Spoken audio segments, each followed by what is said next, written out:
Good evening, I'm Terry Moran reporting tonight from the wreckage of the town of Seaside Heights, New Jersey, where the destruction is just biblical. There is water everywhere. This town was nearly swept away into the sea. But more important tonight, there are still dozens, maybe scores of people behind me. They're still stranded in the dark, in the cold, still awaiting rescue in the wake of a storm that ripped homes from their foundations, reduced piers to rubble.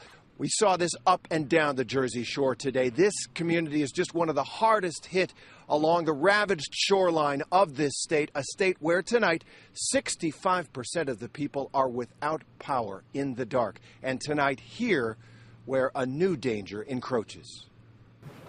It was a surreal journey. At dusk, we canoed through the flooded streets of Seaside Heights, a summer town overwhelmed and eerily silent after the storm wrecked it. This is incredible. Here and there, those who stayed. They are refugees now. So, did you ride the storm out?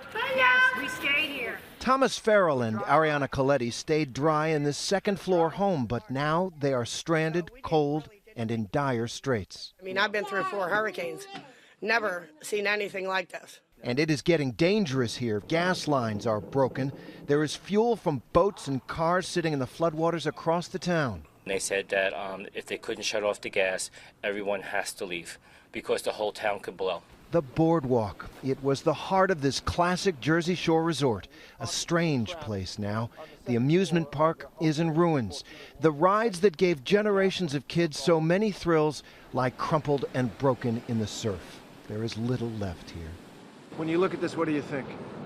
Total devastation everywhere. This is Sandy's legacy. So many communities will never be the same after this terrible storm struck Monday. It made landfall here near Margate, New Jersey, just before 8 o'clock. And as Sandy moved inland, the bulk of its wrath was felt in the upper right quadrant of its path, leaving a trail of misery stretching north. It devastated Atlantic City and that famous Jersey Shore, beach towns, and barrier islands all the way up to New York. The island of Manhattan inundated as the Hudson and East Rivers flooded. Places like Little Ferry, New Jersey, utterly devastated. Rescue teams spent all day fishing people out of their submerged homes. Among those picked up Marianne Juergens, now wearing her brother's pajamas, all of her clothes lost in the storm. We tried to evacuate a few times and the water was up to here on us and we lost everything. But we're alive and we're together and we have our cats. Marianne and her family are shuttled into a sheriff's van. I never thought I'd be in the back of one of these things. No idea where they are even going. A wall of water this high came rushing over the stairwell. Others, like the Richardson family, chose to stay behind despite their living room and kitchen in 3 feet of water. Well, there's nothing to do now but just clean up. That's it. Throughout the Northeast, 8.2 million customers without power. 65% of New Jersey in the dark. New Jersey's Governor Chris Christie, known for his brashness, seemed himself moved by what he saw today.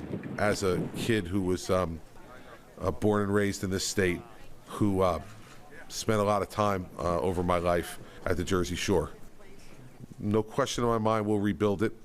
So many weird sights here. My colleague Ginger Z got a first-hand look at the damage in Atlantic City. This car is completely covered in sand up to the wheel well. This was at the bottom of the ocean before the storm. In Cape May this morning, the very southern tip of the shore, no major damage, but a landscape transformed.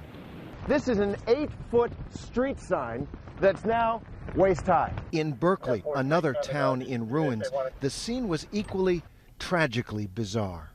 As we made our way north along the shore, we got a sense of how vast this recovery must be, will be. Even here in Seaside Heights, a drowned town now, haunted by its stranded and frightened residents and the ghosts of so many summers past.